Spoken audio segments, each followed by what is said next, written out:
Good morning, students.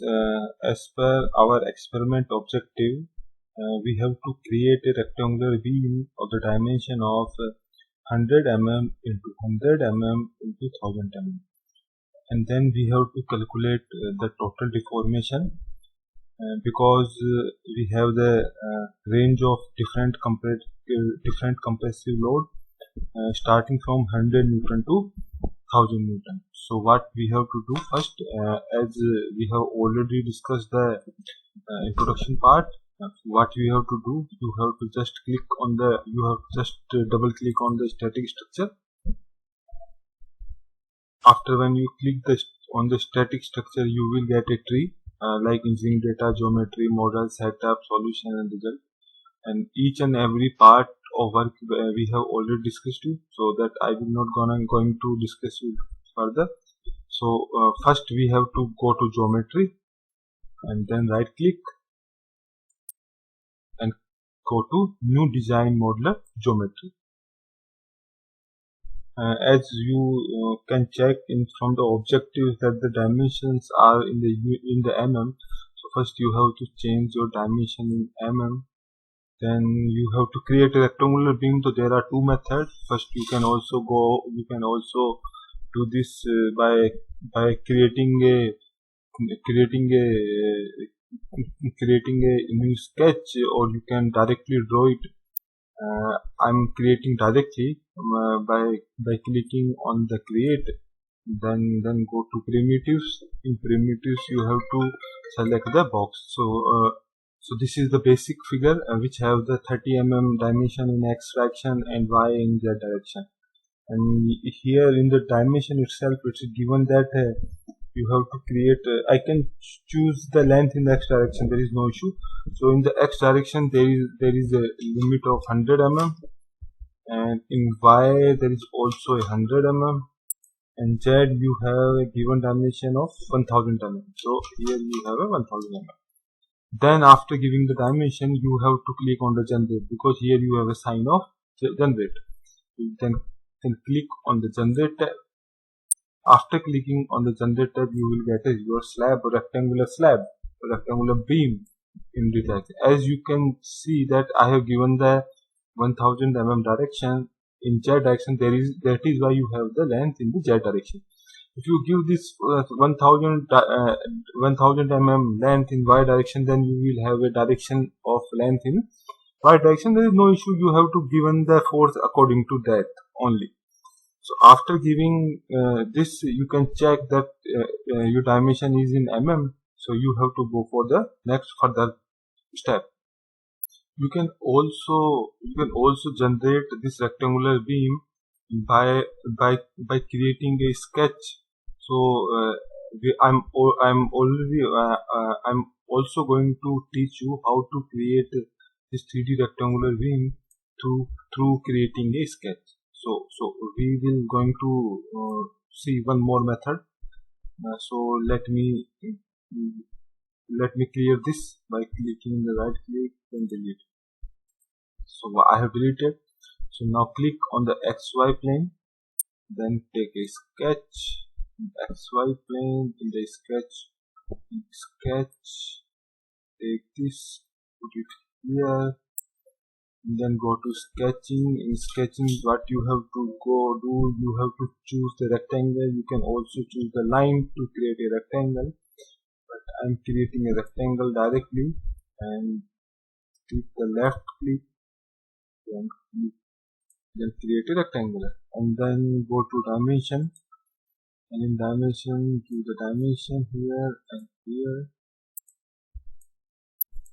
Now put the H2 as 100 mm, V1 as 100 mm. So this is the basic sketch, basic structure you will get. Now if you want to now you have to give the length in the Z direction, so that you have to give the extrude command.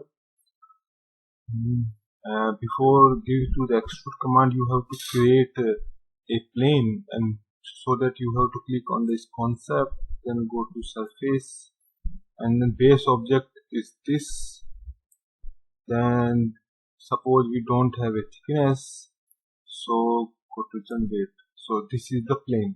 Now what you have to do, you have to extrude, go to create, and then go to extrude.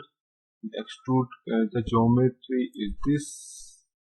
Sketch 1 is already taken here, and the depth is around 1000, and then create generate.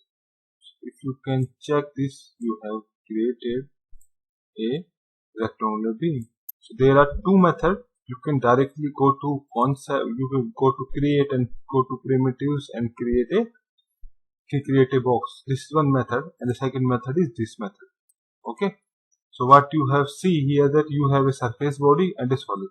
So if you don't require this surface body, you can delete this. Go to and delete. So there is only a one surface body. Now next what you have to do, you have to go to meshing and then create solid. So let's go to next step by close this. After closing, you will see this sign of a refresh. That means the model needs refresh. So what you have to do, you just right click on it, click on edit, and wait for the opening of mechanical, ANSYS mechanical. Now this is how ANSYS mechanical looks. So let us close this so that you can do better. Yes, this is your rectangular beam that you have created. Yes, this is your rectangular beam that you have created in the design modeler. Now what you have to do, this is your tree. Basically this is your tree. You have to first create geometry, then give the coordinate system. If you have some specific coordinate system, we don't have a specific coordinate system, we have a general coordinate system. And you can see that the meshing required some update. So you have to go to mesh, and then for the sake of easiness, just update and check that what should be the mesh. This is the mesh that the software create. If you are required this, you can see that the size of mesh or the size of part is very big. So if you want to decrease the size of meshing, what you have to do, you have to go to sizing and go to use advanced sizing function, and go to this proximity and curvature. What is the meaning of proximity and curvature? Proximity means if you have a small edges, then the software will taken care of that small edges. And curvature means if you have a curvature in your figure, then the meshing will be done by taking care of curvature. So in our case, we don't have such like that, but if any point, if you are not confirmed about the geometry, then you can choose both, so that the software will automatically taken care about this. Now then go to update. You can see that you have a comparatively fine meshing. Still you are not comfortable with this, then go to relevance center. Here we have the course. Click on this, left click, go to medium, and again update. Again we have the smaller. If you are not comfortable, then go to this and go to fine and create update. And now if you are comfortable and still you are not comfortable, then we have the other methods also. You can go to right click and go to insert, then you can also provide the refinement. Let us suppose I will give you the refinement.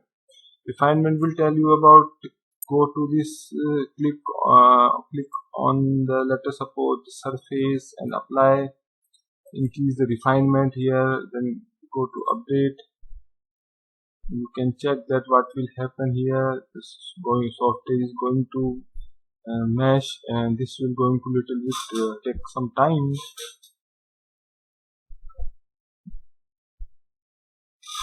Yes, it's done.